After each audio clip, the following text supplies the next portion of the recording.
जी बस चली थी वो बस बंद होगी, सोनीपत की, दिल्ली की।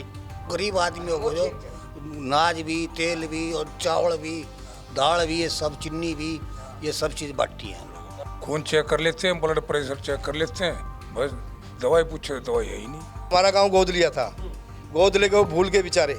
भैया ना तो मेरे धोरा गैस, हम तो चूल्हे उल्ले पे ही बनाओ। राशन मिलना, आयुष्मान कार्ड है।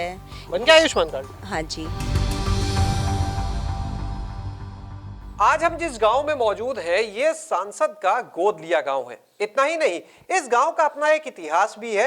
इस गांव के लिए कहा जाता है कि इसे पृथ्वीराज चौहान के वंशजों ने बसाया हुआ है। जी हां, हम मौजूद हैं इस समय सोनीपत के अटेरना गांव में, और यहां पर हमारे साथ में कई गांव के लोग भी मौजूद हैं। चुनावी माहौल है तो जाहिर सी बात है चुनाव पर भी चर्चा चल रही है दिन भर के कामकाज के बीच में। इन लोग से बातचीत करते हैं। भाई, सांसद जी का गोद लिया गांव है तो जाहिर है कि कुछ अच्छा ही हुआ होगा। सारी सुविधाएं होंगी? कोई सुविधा नहीं है यहाँ पे, कोई भी। डिस्पेंसरी खुली थी, उसमें कोई डॉक्टर बैठता नहीं, कोई दवाई नहीं देते है जी। बस चली थी वो बस बंद होगी, सोनीपत की, दिल्ली की। बताओ जी, और क्या है इसमें? गोद लिए का फायदा क्या? 5 साल हो लिए गोद लिए उनको। इसको अनाज की जगह बाजरा भी आया है, गेहूँ भी आए हैं। जो जो स्कीम चली उसको बताओ, उसको ही बताओ जो स्कीम चल रही। जो सुविधाएं हैं वे सुविधाएं भी जो है गायब है। बस चलती थी, बस नहीं चल रही। और हरियाणा रोड दिल्ली वाली भी चल रही थी, वो भी नहीं चल रही। और जो लोग तेल भी इस पे दिवाली में भी तेल काफ़ी बांटा लोगों को। ये बात, अनाज भी बाजरा भी सब जो अब चल रहा है ये चल रहा है, ये स्कीम चल रही। गरीब मोदी की जो स्कीम है, जो मोदी की स्कीम है, सबको गरीब आदमियों को जो नाज भी, तेल भी और चावल भी, दाल भी, ये सब, चीनी भी, ये सब चीज़ बांटती हैं हम लोग। हाँ, सही। ये आप क्या करते हैं? जमींदारा करते हैं हम भी। तो आप लोग जो बता रहे ये चीजें बांटी हैं, तो इसके अलावा लेकिन वो बोल रहे हैं कि इलाज में बड़ी दिक्कत है गांव में। गांव में कोई डिस्पेंसरी है, कोई है तो सही, पर उसमें डॉक्टर नहीं है, ना कोई दवाई है। खून चेक कर लेते हैं, ब्लड प्रेशर चेक कर लेते हैं, बस दवाई पूछे तो दवाई है ही नहीं। ये जाता खुद जाता मैं जाता हूँ जी खुद। कार्ड बन रहा है जी मेरा। कार्ड बना है? हाँ जी, कार्ड बनाया हुआ है। कौन से कार्ड हैं? वो जिसके डिस्पेंसरी के कार्ड। एक वो आयुष्मान कार्ड भी बनता है, वो सब भी बना है? वो भी बना हुआ है जी, आयुष्मान कार्ड भी बना हुआ है जी। बना हुआ है आपका? हाँ जी। उस पे कहीं फायदा मिलता है कभी? फायदा लोगों को मिलता है, मैं तो गया नहीं हूँ अभी। ईश्वर ना करे जरूरत भी पड़े किसी को। हाँ, ना पड़े जरूरत, पर जो कईयों ने आँखों का ऑपरेशन करवाया वो फ्री में होया। फसल खराब होगी उसका है, ओले पड़ गए, किसी ने आके देखा नहीं, किसी ने न एमएलए ने कुछ बुझा, न किसी ने कुछ बुझा। हमारे यहाँ के कितना नुकसान होया कि उसमें 20-20 मन गेहूँ लिकट रहे हैं। किसको उसका कौन, कुछ तो गवर्नमेंट को देना चाहिए ना।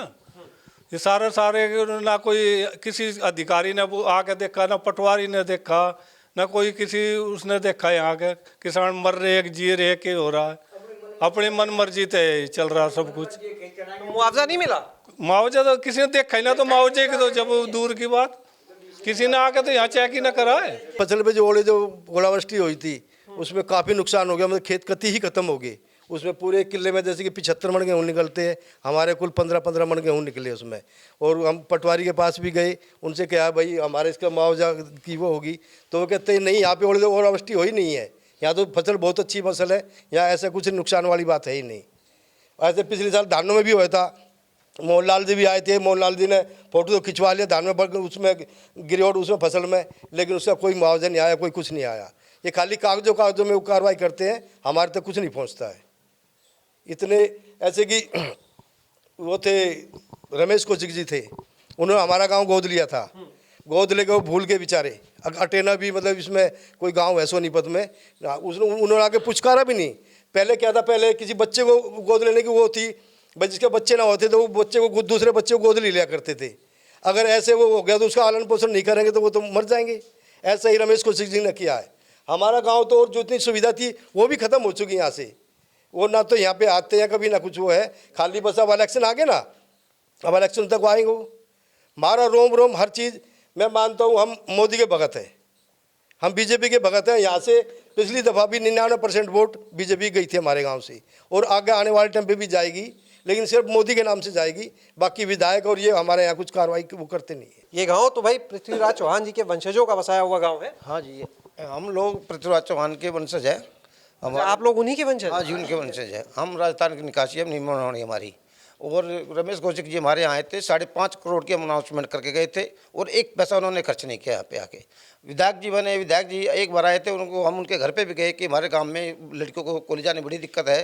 उन्होंने कहा बस भिजवा देंगे कल से ही। आज तक कोई 5 साल हो गए पूरे, उनका पुनरीक्षण हो गया, लेकिन आता एक बार भी बस नहीं आई। ना दिल्ली से कोई आती ना वहाँ से आती है। अनाउंस हमने फिर डिस्पेंस के लिए बोला था, डिस्पेंस तो बनवा दी, लेकिन उसमें कोई सुविधा नहीं मिली आज तक किसी को भी। रोडों का जो काम है ऑल ओवर इंडिया में बढ़िया हुआ है, जो चारों तरफ मोदी मोदी। आपकी तरफ कितना हुआ? हमारी तरफ भी बच रहा है। ये सारी सवारी देखो यहाँ चढ़ के सवारी ठीक जा रही है, लेकिन इनका हमें सुख इसका रोड का है नहीं, क्योंकि यहाँ पे हमारे यहाँ उतार नहीं बढ़ना था, वो उतार नहीं बढ़ा। जैसे जो सवारी हमारी चली जाती, गाड़ी चढ़ जाती थी यहाँ को किसी का अगर ये कट हो जाता है तो करीब करीब हमारे 20-25 गांवों को इससे फायदा होता है। अब हम ऐसे घूम के जाएंगे, अब ऐसे जाएंगे तो आधा किलोमीटर, ऐसे घूम के जाएंगे तो 15 किलोमीटर हमें घूम के यहाँ पे चढ़ना पड़ता है। मेन मुद्दा हमारा यही होगा अगले उसमें, ध्यान रखें। हाँ जी, हाँ, आप बताओ। एक और लड़कियां कॉलेज में जाती थी, वे लड़की भी जाना बंद हो गई बस चलने की वजह से। रास्ते में बहुत ऐसे गांव लगते हैं जो लड़कियों को छेड़ते भी हैं, और जो वो बस यहाँ से डायरेक्ट चली हुई थी वो सीधी कॉलेज जाती थी इधर निकल के सोनीपत। तो कानून व्यवस्था के लिए तो कहा जाता अच्छी हो गई, आप छेड़ते हैं? नहीं छेड़ते कि और रास्ते जैसे हमारे गांव की बस थी, अगर रोड पे लड़कियां जाती हैं तो वे रोड पे जाकर लड़कियां जाना ही बंद कर दिया कॉलेज के अंदर। अटेरना गांव में इस समय हमारे साथ में कई महिलाएं भी मौजूद हैं, उनसे बातचीत करते हैं। भोजन हो गया? भोजन हो गया, खूब बढ़िया हो गया। क्या बनाया आज? सब्जी यही, खाना रोटी यही बनाई है। क्या सब्जी बनाई? सब्जी आलू गोभी, बहुत बढ़िया। यही आलू मटर यही बनते हैं सब। किस पे बनाते हैं, चूल्हे पे गैस पे? भैया ना तो मेरे द्वारा गैस, हाँ। हम तो चूल्हे उल्ले पे ही बनावे। क्यों गैस क्यों ना है? गैस मुझे मिली ना। नहीं मिली? अरे क्यों नहीं मिली? अब दोगे जब भी तो मिलेगी, कहाँ तो मिले गैस। अच्छा, मेरे पास की कमाना है भाई, जो मैं गैस लाऊं कहीं से। अब वो जो एक सरकारी योजना भी है उज्ज्वला योजना, उसमें भी तो गैस मिलती है। भैया मुझे तो पता ना मिले है कि ना मिले, मिलती होगी जिन्हें मिली होंगी, मुझे तो मिली ना। इन्होंने फार्म ना भरा। अच्छा, आपको क्या मिला? फार्म पता है कुछ आपको क्या मैं तो कोई पेंशन कुछ आता है? पेंशन तो मिले। मिले? हाँ कितनी आती है? 3, अब 3 मिले लगी। अच्छा हाँ। अच्छा, इस बार वोट डालने जाएंगे, हाँ। क्या मुद्दा है, क्या लगता है जिस चीज पे वोट डालेंगे? वो तो ध्यान में क्या रखना है? अब वही देखो, एक बात है जिसमें मेरे घर के और सब डालेंगे उस पे मैं डालूंगी। अपना नहीं सोचेंगे? है अपना भी सोच रखा मैंने। सोच रखा है। हाँ ठीक, मुद्दा क्या होगा आपका? मुद्दा क्या है, किस चीज पे वोट डालना है? अच्छा, किस लिए वोट डालना है? अच्छा, जो योजनाएं कर रखी है सरकार ने वे सब अच्छी है हमारे लिए, जो जैसे कि राशन देना टाइम। आपको किसका लाभ मिला है? अब मुझे किसका राशन का मिला, मैं तो बस राशन का मिला। अच्छा, ये बताइए बाकी अपने गांव में क्या हाल है? आपका ये गांव तो सांसद का गोद लिया गांव है, तब तो तस्वीर बदल गई होगी। हाँ है तो कुछ चेंज। क्या चेंज आ गया या क्या बाकी रह गया? अच्छा, अब जैसे सड़कें बढ़िया बन रही हैं यहाँ की, अब लाइट वगैरह भी लग रही है। लोग बता रहे हैं कि डिस्पेंसरी में डॉक्टर नहीं रहता। हाँ डिस्पेंसरी में तो है, वैसे मैं जाती तो नहीं हूँ पर लेकिन जो ज़्यादा कभी वे बताते हैं कि हाँ मिलता नहीं उन्हें। सब कुछ जो फैसिलिटी मिल रही है हमें भी मिली है, जैसे कि राशन मिलना, आयुष्मान कार्ड है। बन गया आयुष्मान कार्ड? हाँ जी, ये बन गया। पेंशन मिल रही है, मुझे खुद को ही मिल रही है। आपको किस चीज़ की पेंशन? पैर की घर की दिक्कत की वजह से मिल रही है। और बस यही है, बस थोड़ी बहुत दिक्कत ये है कि यहाँ पे सवारियों की बहुत प्रॉब्लम है, बस ये प्रॉब्लम है और हमें और कोई दिक्कत नहीं है। सब चीज़ मिल ही रही है, बस नए बच्चों के लिए सुविधा होनी चाहिए। जैसे कि बच्चे पढ़ रहे हैं, इन्हें नौकरी नाकरी मिलनी चाहिए या कुछ वैसा ही। रोजगार का मुद्दा? हाँ जी, रोजगार का। मोदी ने राशन फ्री दे रहा, पेंशन बना रखी 3000 महीने का दे रहा बुढ़ापे में, तम तो मोदी की देंगे। अच्छा हाँ, पेंशन मतलब 3000 घर बैठे दे रहा बुढ़ों को है भाई, और कोटा फ्री दे रहा हमें। सबसे पहले तो यहाँ कचरे की गाड़ी लगनी चाहिए। सबसे बड़ी प्रॉब्लम तो कचरे की है यहाँ, इंगे तिंगे फेंको, गंदगी फैलती है, सारे को पन्नी उड़े हैं बस। इसके अलावा और क्या मुद्दा आपको लगता है? ये मुद्दा तो यहाँ पे लोकल में समाधान होगा, और क्या मुद्दा लगता है? कहते हैं क्या लगता है सुविधाओं में या कोई योजना का लाभ? सब लड़कियों के लिए सरकारी बस लगनी चाहिए यहाँ पे। लड़की बड़ी परेशान होती है, दोपहरी में भी जाती बार, सुबह को आती जाती बार। गाड़ी लगनी चाहिए यहाँ बच्चों लड़कियों के लिए, लड़कों को बच्चों को जॉब मिलनी चाहिए, बस यही। यहाँ पे ट्रांसपोर्ट की दिक्कत सबसे ज़्यादा है जी। हाँ जी, और ये होनी चाहिए मेन। लड़कियों को आने जाने में दिक्कत होती है, प्याऊ पे खड़ी रहती हैं लड़कियाँ हमारे यहाँ की, परेशान होती है बेचारी बहुत देर तक, ये सबसे बड़ी दिक्कत है। और सब तो ठीक है। यहाँ ट्रांसपोर्ट पहले से नहीं है या पहले था फिर बंद हुआ, क्या हुआ? हमारी शादी हुई है जब से ही नहीं है, पहले का हमें पता नहीं। पहले दूर जाना पड़ता है कॉलेज के लिए सोनीपत, तो वहाँ पे आने जाने में दिक्कत होती है उन्हें, जैसे यहाँ से नहीं मिल पाती कुछ सवारी, फिर उधर से आती बार नहीं मिल पाती, तो इसलिए। कॉलेज यहाँ नहीं है कोई? नई कॉलेज नहीं है यहाँ पे आस-पास पे कहीं भी। हाँ, जितने भी गाँव है 7-8 गाँव, कॉलेज नहीं है, सब बाहर जाते हैं सोनीपत। शिक्षा तो सबसे जरूरी चीजों में आती है भाई। 12th तक तो है लेकिन उसके आगे नहीं है। यहाँ होना चाहिए। हाँ, कॉलेज होना चाहिए, कॉलेज पास कराओ एक के लिए।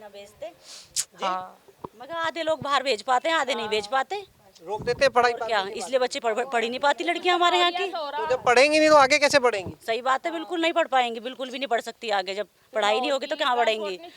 अगर गांव के लोग होते भी ऐसे, आधे भेजते आधे नहीं भेजते बाहर, बेचारी क्या करें, घर बैठो फिर शादी कर दो, चलो भाई। उन्हें पता ही नहीं रहता क्या करना क्या नहीं करना आगे का, फ्यूचर के बारे में। जब कॉलेज जाएंगी, जब बाहर निकलेंगी, जब तो पता चलेगा लड़कियों को, जब घर में ही रहेंगी तो उन्हें पता क्या चलेगा। तो यहाँ पे आप बात सुन रहे थे इन महिलाओं की भी, जो आधी आबादी कही जाती है। तो लगातार हमने आपको इस पूरे गांव में चाहे पुरुष हो चाहे महिलाएं, सबकी बात सुनाई। सबके अपने अपने मुद्दे, अपनी अपनी ज़रूरतें हैं जिनको वो ध्यान में रखने वाले हैं। किसी के लिए रोजगार बड़ा मुद्दा है, किसी के लिए शिक्षा बड़ा मुद्दा है, कोई योजनाओं का लाभ पा रहा है तो कोई नहीं पा रहा है। हालांकि इन चीज़ों का आगे क्या असर होगा इस चुनाव में तो वक्त बताएगा, लेकिन लगातार इसी तरह से हम आपको और भी लोगों के जो मन की बात है, जो और लोग सोचते हैं, जो मुद्दे हैं उनके लिए, वो इसी तरह से सुनाते रहेंगे। शैलेश अरोरा, गांव जंक्शन।